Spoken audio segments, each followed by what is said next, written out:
News Talk 820 WBAP, now on FM at 93.3. Make it a preset, y'all. 800-288-WBAP is our number, 800-288-9227. Well, ladies and gentlemen, the Brett Baier Kamala interview is the story du jour and in my little universe because it reveals a lot. This is the first interview. 60 Minutes was mildly to moderately hold her accountable, but Brett Baier did a much better job because he is not bought and sold and owned by the left. His bosses are not of the left. And he's also he's not a jerk, he's genteel. And I got to tell you, I think it was a disaster. Well, not a disaster, but I think the analysis that I heard on Fox afterwards from Martha McCallum, Dana Perino, what's his name? Harris, what's the Democrat guy that Harris Ford, Harris Ford, or I can't remember his full name, but, Harold Ford he's a moderate Democrat, and what's his name too? Who's that semi-retired guy who's awesome? Anyways, the analysts. It'll come to me in a second, but they analyzed it, and I listened to it, and she got angry. There was no joy. Was one of the things I would agree with Dana Perino. She said there was no joy. She got angry. She also would not answer anytime she was busted on something when it comes to why did you let in millions of illegals? How many millions of illegals did you allow in that came in under your watch? Your DHS secretary says 6 million. How many do you? When did this become a crisis? When did the border become a crisis? And every time she was asked about this, she turned back to Trump. And I'm going to turn the page. Well, you say you're going to turn the page, but you've been in charge for 3.5 years. You've held the lever of power for 3.5 years. But Trump. Well, for the past 10 years, Americans are not looking at 10 years. They're looking at right now. So she was feisty, combative, and she will definitely please the left. But I think as far as middle of the road people, I agree. Pretty much everybody in that panel I just mentioned, a Democrat, moderate, and Republican, were all saying the same thing. She didn't move the needle because she obfuscated and or refused to answer. She was asked about transgender reassignment surgery for prisoners and for illegals. All she would say is, and he played a cut of her saying she supports transgender, us paying for transgender reassignment surgery among our prisoners and among our illegals that are in custody. And she said, I will follow the law. She wouldn't say I wouldn't do that. I wouldn't support. She said, I will follow the law. She said the same law was in place during the Trump administration. He said, yeah, but no gender reassignment surgeries were done under his administration. So she would not say, I would ban us paying for transgender reassignment surgeries for illegals in custody and for our prisoners. So she still stands by that because she refused to say yes or no. Second of all, she refuses to own the illegal immigration invasion. Dana Perino said, would it be such a big deal for you to say, you know what, we didn't do the best job, but we're going to make it better in my administration? She won't do that. So what that means is you're going to get the same thing. She pointed to that border bill in Bill. Brett Baier said to her in the interview, he said, and you're going to hear this in a minute, but Brett Baier said to her, he said, that bill was just introduced 9 months ago. What about the first 2 years and 3 months of your administration, 2.5 years of your administration? Why didn't you do it on the first day? On the first day, we had this bill.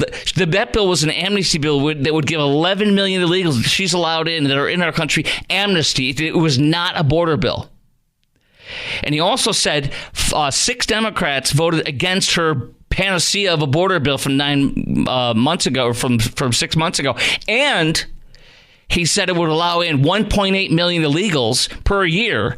If the bill you say would work, would be allowed in 2 million illegals, basically. That's not including the gotaways and the ones they fly over with CBP One app. So it would be about 2.2 to 2.6 million a year. That's what it would be. It'd be 10 million every 4 years under her administration. That's what she wants. She said that's the answer. And she said the same thing. We need more judges and more border for processing, not for stopping them and deporting them, processing. He asked her about the Remain in Mexico and the 95 policies you rescinded on day one of your administration from Trump that would have kept this at bay. And she wouldn't answer. She blames Trump. So she cannot provide an answer. She won't admit any mistakes on the illegal immigration invasion. She has no response other than Trump is bad. He asked her, why is Trump leading in the polls if you're so right? Why do 79% of Americans say this country's on the wrong track under your administration for 3.5 years?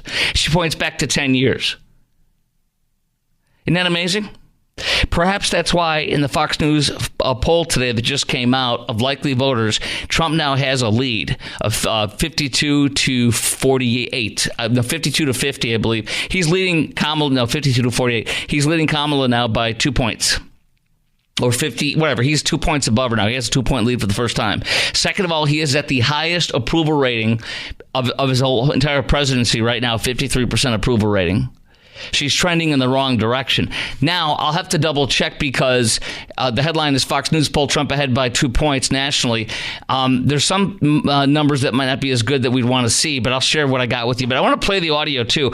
But the questions, if you caught the interview, and I'm going to be playing it throughout the, until I get every bite out. How do you think Kamala did if you caught this interview? Did she make a winning? By the way, you can catch all the segments on my Twitter feed. Every segment I'm talking about, all these sound bites, at Chris Crock Show. That's at Chris Crock Show, ChrisKrok. Follow me on Twitter, Instagram, and Facebook. But all the stuff I'm talking about, all of our interviews on there, including the Trump Town Hall, which we'll get to later there. So I want to hear from you right now at 800-288-WBAP. How do you think Kamala did? Did she make a winning argument? Or did she make winning arguments? Does she sound like a winner today after the interview if you caught it? And did she help her case or hurt it? And do you think the wheels are starting to fall off the campaign? And will it get worse, causing her to lose? 800-288-WBAP is our number. Line's wide open. Chime in right now. 800-288-WBAP, 800-288-9227. Here's that wrong track, 79%. Frankly, exhausted of Brett. More than 70% of people tell the country is on the wrong track. They say the country is on the wrong track. If it's on the wrong track, that track follows 3.5 years of you being vice president and President Biden being president. That is what they're saying, 79% of them. Why are they saying that? If you're turning the page, you've been in office for 3.5 years. And Donald Trump has been running for office. But you've been the person holding the office. Come on. Madam You Vice and I President. both know what I'm talking about. You and I both know what I'm talking about. I actually don't. What are you talking about? What I'm talking about is that over the last decade, people have become, but listen, over the last decade, it is clear to me, and certainly the Republicans who are on stage with me. Well, there's no real answer there, is there? And I got one more for you. Here he asks, why is Trump leading if he's so bad and you're so good? Why, if he's as bad as you say, that half of this country is now supporting this person who could be the 47th president of the United States? Why is that happening? This is an election for president of the United States. It's not supposed to be easy. I know, but it's not supposed to be. It is not supposed to be a cakewalk. So are they misguided, the 50%? Listen, are they stupid? What is it? I would never say that about the American people. And in fact, if you listen to Donald Trump, if you watch any of his rallies, he's the one who tends to demean and belittle and diminish the American people. He's the one who talks about an enemy within, an enemy within, talking about the American people, suggesting he would turn the American military on the American people. There was also an embarrassing rap at the end. You're going to hear him talk about it. How many Kamala staffers were waving their hands back and forth to stop the interview. He was told that she would be there at 5 p.m. He was told to be a 30-minute interview. They showed up. They said it's going to be 20 minutes. And then they're waving their hands, forcibly stopping the interview. And he's talking, and 4 people waving their hands around. It's pretty bizarre how they were doing that. I mean, dude, you know what Kamala could have done right there? I heard one of the pundits say that Kamala could have said, you know what, we're going to give it an extra 5 minutes. But she didn't. She didn't. She was in the middle of an answer. It was going on and on and on.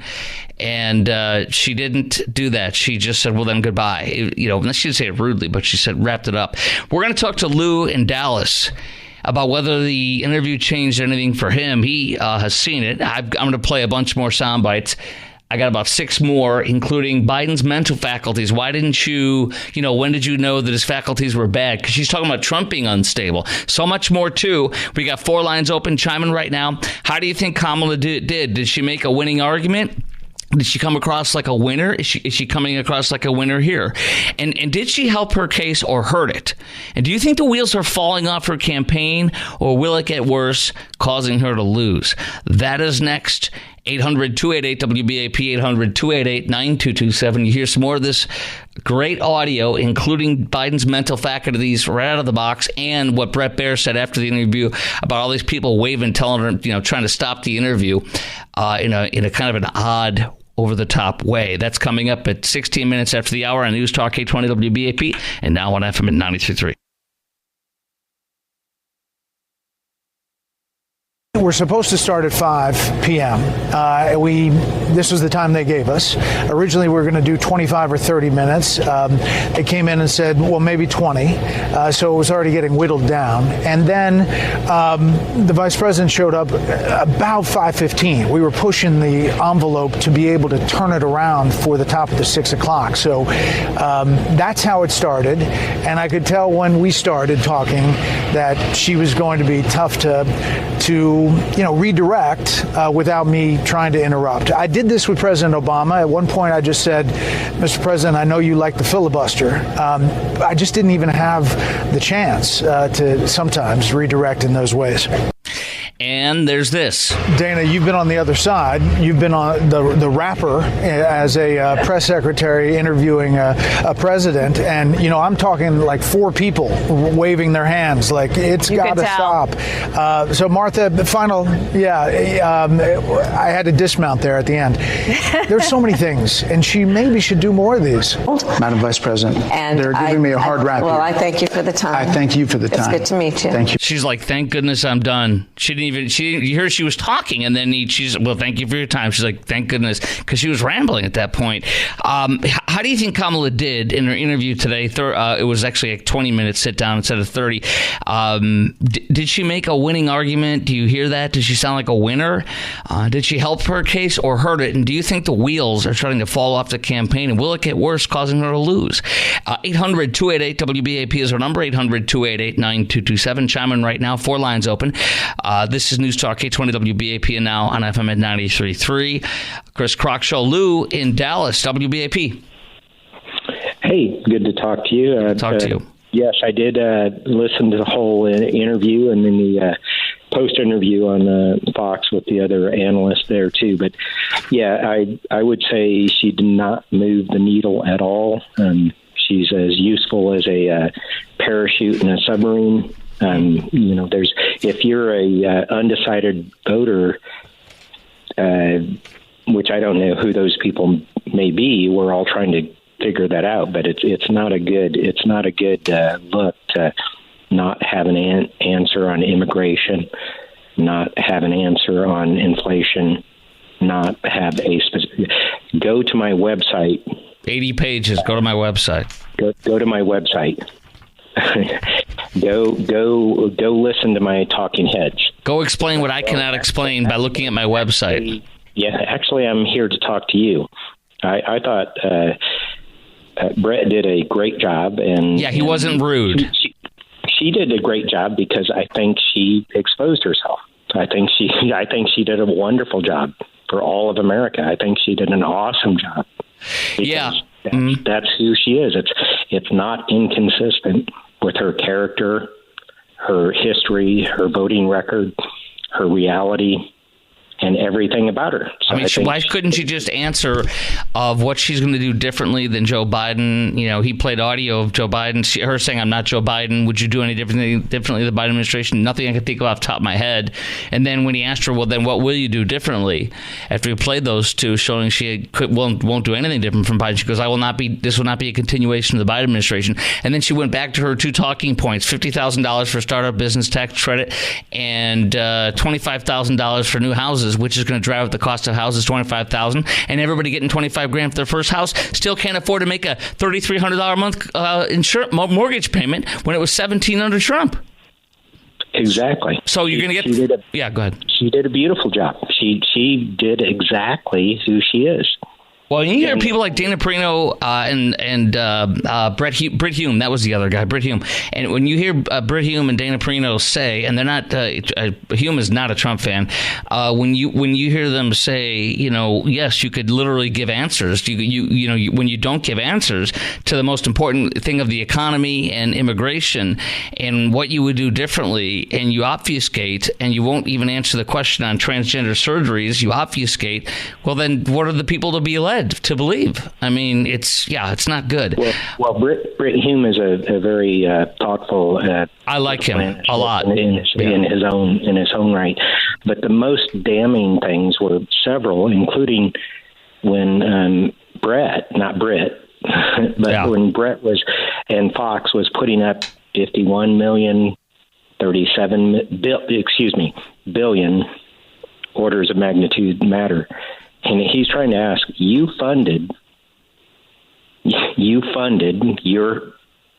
were the last person in the room, and you funded 37 billion. For what?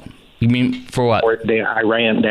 Yes. She wouldn't even mention, because he said, if math, it's only if math is not racist. Yeah, he literally said, he was talking about Iran. He said, you said Iran was our chief, enemy or adversary. Then why are you funding it with a couple $100 billion? And she wouldn't answer. He tried to say that. He tried. Yeah, he didn't. Yeah. She kept over talking him. That's exactly right. Ma'am, stop interrupting me. Ma'am, stop interrupting me. Ma'am, please. If I give the question, I'm trying to let you help yourself. Right. Ma'am, if you stop interrupting me, I'm trying to help you make the best case. Actually, ma'am, we're putting the figures up here. If math is not racist, 37 billion. 52 billion. I've got that audio. I'm going to roll, Lou, but I appreciate your great call today, sir. We got all lines open now. 800-288-WBAP is our number, 800-288-9227. How do you think Kamala did? Did she make a winning argument? Did she sound like a winner? Do you think she helped her case or hurt it? And do you think the wheels are falling off the campaign? And if so, will it get worse, causing her to lose? Listen, here's the Iran. Here's a piece of the Iran puzzle that we're talking about here. Here we go, actually. No, we're going to play when we come back. When we come back, I've got the full context where he's like, why have you given $100 billion? It's actually $200 billion now, according to the Wall Street Journal. I read that the other day, in oil money by lifting sanctions and allowing them to pump 3.5 times, 4 times more oil than they did under Trump. That is coming up at 33 after the hour on the Chris Crock Show. More segments on Jocelyn Nungary and Rachel Moore and all the dead people from her illegals. And what is her answer for that? Hint, not good. You'll hear it yourself coming up in 33 after the hour. Trump has all of this money has treated and talked about America's military and military service people, calling them suckers and losers. Hamas has diminished the significance. We're talking over each other. I apologize. I would like that we would have a conversation that is grounded in full assessment of the facts, which includes, I think this interview is supposed to be about the choices that your viewers should be presented about this election, and the contrast is important. Yes, ma'am. And on the subject of Iran, I am offering what should be an important contrast that is presented for folks to make a decision that they feel. Who look at what the administration did and say and think differently. Madam Vice President, they're wrapping me very hard here. I hope you got to say what you. Okay, that was the end. But he's trying to get in that you've allowed Iran 100 to 200 billion by loosening sanctions and letting them pump 1.3 million barrels of oil compared to when Trump let only 300,000 barrels of oil. So a million more a day means a lot more money to kill Jews. And she talked over the whole thing even more so before that, but that's good enough right there. How do you think Kamala did in her first sit-down interview on Fox News for 20 minutes long instead of the promised 30 minutes, and a hard rap by 4 people waving their hands? Brett Baier said he wasn't nasty about it. He just said it was like, wow, okay. Did she make winning arguments?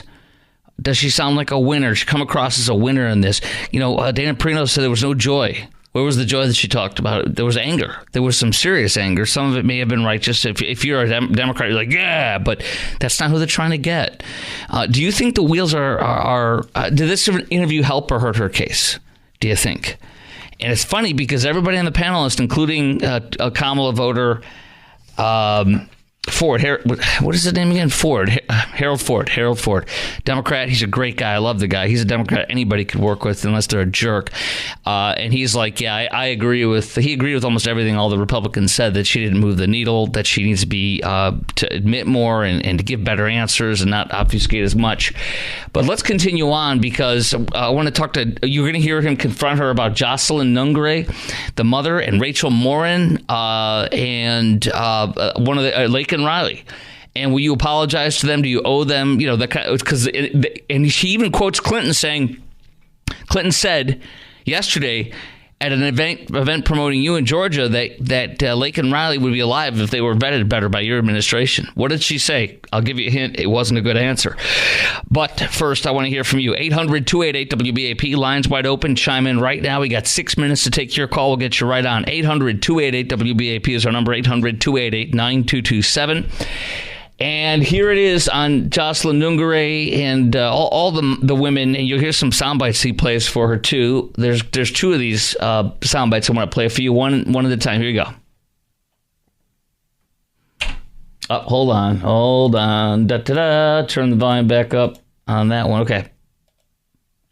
All right, hold on. It's just not cooperating well. All right, there we go. Because of the Biden-Harris administration open border policies catch and release, they were enrolled in the Alternatives to Detention program. This meant that they were released into the United States. It was not even a full 3 weeks later that they would take my daughter, Jocelyn Nungare's life. I believe the Biden-Harris administration open border policies are responsible for the death of my daughter. That's the early days. So do you owe them an apology is what I'm saying. I will tell you that I am so sorry for her loss. I'm so sorry for her loss. Sincerely. But let's talk about what is happening right now with an individual who does not want to participate in solutions. Let's talk about that as well. But do you want to answer in all fairness, I told you, I feel awful. Oh, gosh. That doesn't work, does it? Is that working, producer Garrett, too? Well, it gets a little worse. This is the either before or after. I can't remember, but it's in the same moments. Jocelyn Nungare, Rachel Morin, Laken Riley, they are young women who were brutally assaulted and killed by some of the men who were released at the beginning of the administration, well before a negotiated bipartisan bill. Former President Clinton actually referred to Laken Riley Sunday campaigning for you in Georgia, saying if those men had been properly vetted, Laken Riley probably would not have been killed. So if it wouldn't have happened, this is well before any negotiation. This is well before Donald Trump got involved in the politics. This is a specific policy decision by your administration to release these men into the country. So what I'm saying to you, do you owe Brett, those families an apology? Let me just say, first of all, those are tragic cases. There's no question about that. There is no question about that. And I can't imagine the pain that the families of those victims have experienced for a loss that should not have occurred. So that is true. It is also true that if a border security had actually been passed 9 months ago, it would be 9 months that we would have had more border agents at the border, more support for the folks who are working around the clock trying to hold it all together. Madam Vice President. To ensure that no future harm would occur. And this election in 20 days will determine whether we have a president of the United States who actually cares more about fixing a problem, even if it is not to their political advantage in an election, because there was a solution, Brett. Madam Vice President, it was a policy decision in the early part of your administration. She says yes, but it's also true that 9 months ago, dude, those women were murdered before then. You have no answer for that. She literally said, but we would have had this 9 months ago. That was her response. Laken Riley, Rachel Morin, Mashal warns a mother of 5 who was jogging, and one of Kamala and Joe's illegals, raped her and murdered her. 5 children without a mom because Kamala and Joe let them in. Laken Riley was taking a jog. She had the audacity to be in health and shape. And she was a godly woman. And she was taking a jog. And one of Kamala and Joe Biden's illegals murdered her, smashed her head in with a rock. It's disfigured. Can't even see it. Don't even know what it looks like. And Jocelyn Nungare, 11 or 12 years old, snuck out of her apartment. She went to the 7-Eleven or whatever. She walked down there. And 2 of Kamala and Joe's illegals that were just let in 3 weeks ago, stamped for approval to come in, raped her for 2 hours, left her with her pants down, and strangled her to death. And that's her response. But 9 months ago, I would have... Those all happened before then. And that's her response. But 9 months ago. Isn't that amazing? How about, like, what could she have said instead? Like, couldn't she have said, you know what? We made mistakes. And I take responsibility for the mistakes that we made. And I've learned from them. And it will not happen under my administration. Instead, she says, but 9 months ago, we had a bill. 9 months ago. All that happened. He was totally clear. It happened well before that, when there was no bill that you had. The bill that 5 Democrats or 6 Democrats voted against. There's only 1 or 2 Republicans in the Senate, 1 or 2, and no Republicans in the House that I'm aware of. It wouldn't have ever passed the House. But all she does is point to that because it's the only thing she can come up with other than saying, I let this invasion in. Well, our lines are wide open. I want to hear from you. How do you think Kamala did? Did she make a winning argument? Did she sound like a winner? Did she help her case or hurt it? Do you think the wheels are falling off the campaign? Will it get worse, causing her to lose? And I'll give you more detail. Here's what we got coming up next. I've got the immigration bill that she talks about. I've got illegals remain in Mexico that she chose to end, and we'll see what she says. I got the gender reassignment or surgery where she obfuscates and won't answer the question time and time again. I got the Border Patrol eviscerating her and what she says in response to that. And I got Biden. Why didn't you met with Biden every week for 3.5 years. Why didn't you tell us? No, he didn't say that. You worked with Biden for 3.5 years so far, and you met with him every week in the room at least once a week. When did you know that his faculties were deteriorating? And you will hear her obfuscate and not answer it and talk about Trump and his faculties. Isn't that amazing? Because everybody knows that's why Joe Biden was losing to Trump by like 10 points in everything and more when they switched her out without a vote. All right, we're going to get those ones next, and the lines are still wide open for you. How do you think she did? Did she make a winning argument? Did she sound like a winner so far? And is she helping her case or hurting her case? That's coming up next on the Chris Kroc Show. 800-288-WBAP is our number, 800-288-9227. 4 lines open.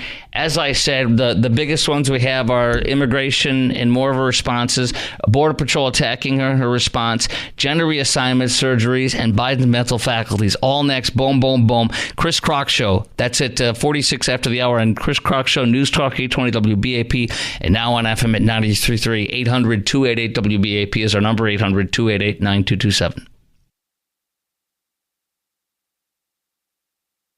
But you frequently talk to the Border Patrol Union for support of that bipartisan bill, and they did. They supported it. But they also just endorsed Donald Trump and said, you've been, quote, a failure with border security. Why do you think they said that? I think they're frustrated, and I get it. They want support. They want support, and that's what that border security bill would have done. These guys down at the border, these men and women, they're working hard. They're working around the clock. I get it. So are you still in support of using taxpayer dollars to help prison inmates or detained illegal aliens to transition to another gender? I will follow the law.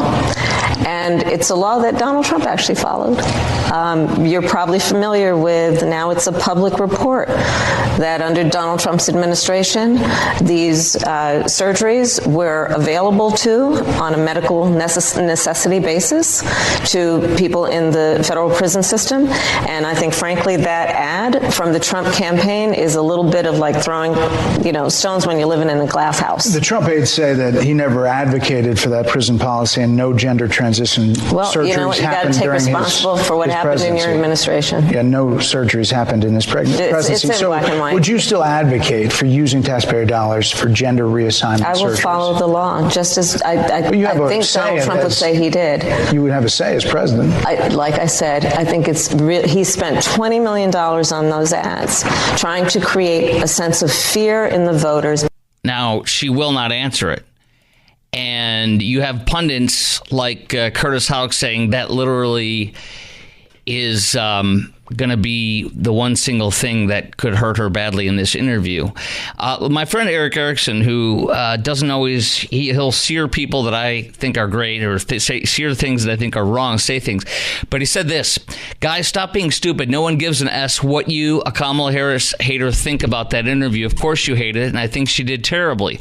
And in so doing, you missed the point. Harris' performance was okay, but the interview still hurt her. Why? She was trying to persuade Republican voters who hate Trump that she's an acceptable alternative instead of leaving that line blank on the ballot. In other words, Haley voters, right?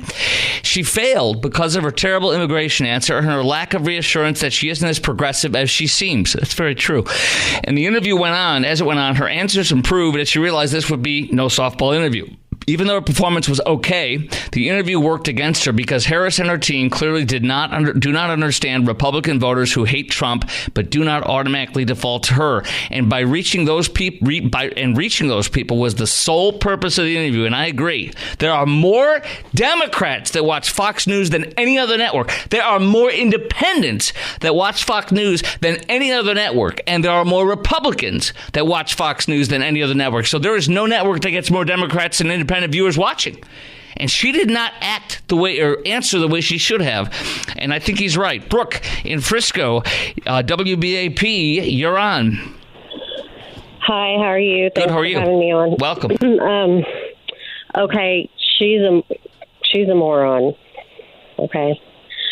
She should have done her job 4 years ago. Now she's trying to blame it on Trump. Give me a break.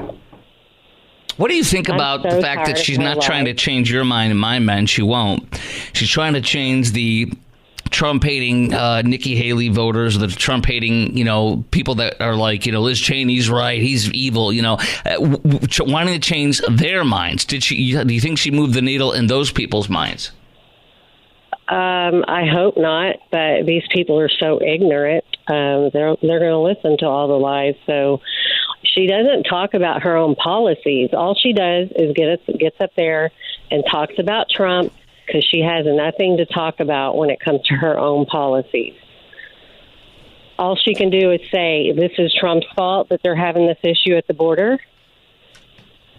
It's her fault. Yes. I'm just so tired of her lies. She's so ignorant. It's just maddening.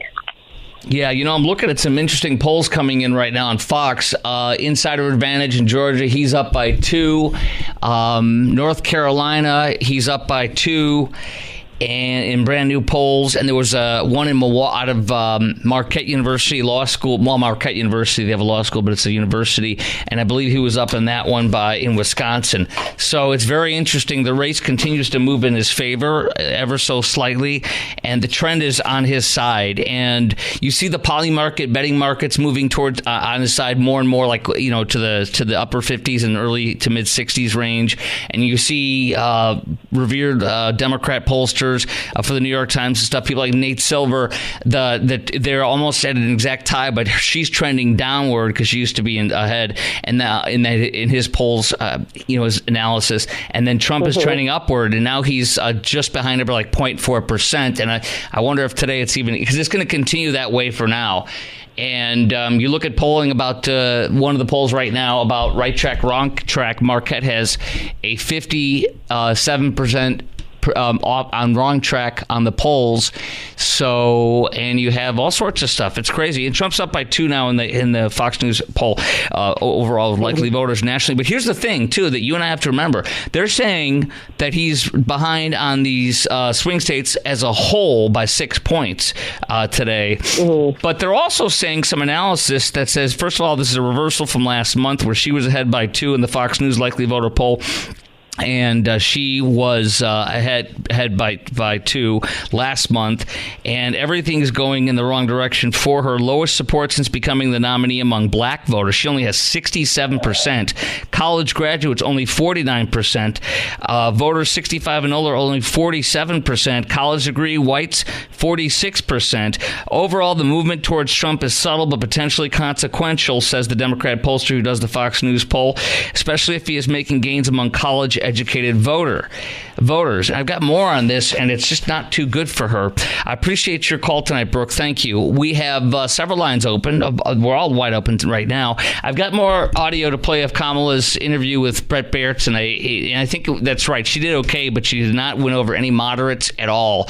She made Democrats happy, and it's such. She didn't move the needle on the independents. That's kind of a universal thought on this tonight, and that's bad when you don't do that, and you actually might hurt it because you obfuscated. We're going to talk about, we're going to play her talking about Biden's mental faculties, about the Border Patrol, not the Border Patrol, but we also are going to talk about illegals remain in Mexico. Why did you take those away on day one? All that's coming up next, plus your call at 800-288-WBAP, 800-288-9227 at 3 minutes after the hour, and more on this Fox News poll. And all the latest polls coming in right now tonight. There's 2, 3, 4 more.